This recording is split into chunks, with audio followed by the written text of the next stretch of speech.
ఒకప్పుడు ఏదైనా దేశాన్ని గెలవాలంటే యుద్ధాలు చేసేవాళ్ళు, సైన్యాన్ని ఉపయోగించేవాళ్ళు, బాంబులు ప్రయోగించేవాళ్ళు. ఇప్పుడు అదంతా మారిపోయింది. మరి ఒక దేశాన్ని ఎలా గెలవాలి? సింపుల్, అక్కడ ఉన్నటువంటి జనాభాను మార్చాలి, జనాభా నిష్పత్తిని మార్చేయాలి, బయట నుంచి రావాలి, ఇన్ఫిల్ట్రేషన్ కావాలి, అది జనాభాలో కలిసిపోవాలి, అక్కడ ఉన్న వాటి జనాభాని డిస్టర్బ్ చేయాలి, అలా దేశాన్ని ఆక్రమించాలి. మీకు అందరికీ తెలుసు నేను ఎవరి గురించి మాట్లాడుతున్నాను. ఇప్పుడు భారతదేశం ఎదుర్కొంటున్న పెద్ద సమస్య ఇన్ఫిల్ట్రేషన్. రోహింగ్యా నుంచి కావచ్చు, బంగ్లాదేశ్ నుంచి కావచ్చు, ఈ ముస్లిమ్స్ వచ్చేసి మొత్తం దేశం మొత్తం కూడా నిండిపోయి ఉన్నారు.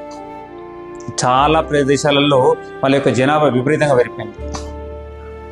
మీ అందరికీ తెలుసు, మనకు ఒక చిన్న రేషన్ కార్డు రావాలంటే 10 రోజులు 10 అధికారుల చుట్టూ తిరగాల్సి వస్తుంది. కానీ వాడు మన గడ్డ మీదకి వచ్చేసి హ్యాపీగా Aadhaar card, ration card, even passport కూడా పొందుతున్నాడు. ఇది చాలా ఘోరమైనటువంటి విషయం కాదా? దీని గురించి మనం ఏం ఆలోచించడం చేద్దాం. సో ఇప్పటికైనా మనం మేల్కొనాల్సింది, దీని మీద ఖచ్చితంగా డిస్కషన్ జరగాల్సింది. అండ్ ఇంకొక విషయం, హైదరాబాద్లో ఉంటారు ప్రతి ఒక్కరికి, మీ అందరికీ తెలుసు, ఈరోజు హైదరాబాద్లో అమ్మే ప్రతి పండు కూడా రోహింగ్యా ముస్లిం చేతి దాగే వస్తుంది. అంతగా వాళ్ళు నిండిపోయి ఉంటారు. సో వాళ్ళని ఇక్కడి నుంచి తరిమేసే సమయం ఆసన్నమైంది. సో మీరందరూ కూడా ఈ విషయం మీద చాలా శ్రద్ధగా ఆలోచించాలి. ఇది నా చిన్న విన్నపం.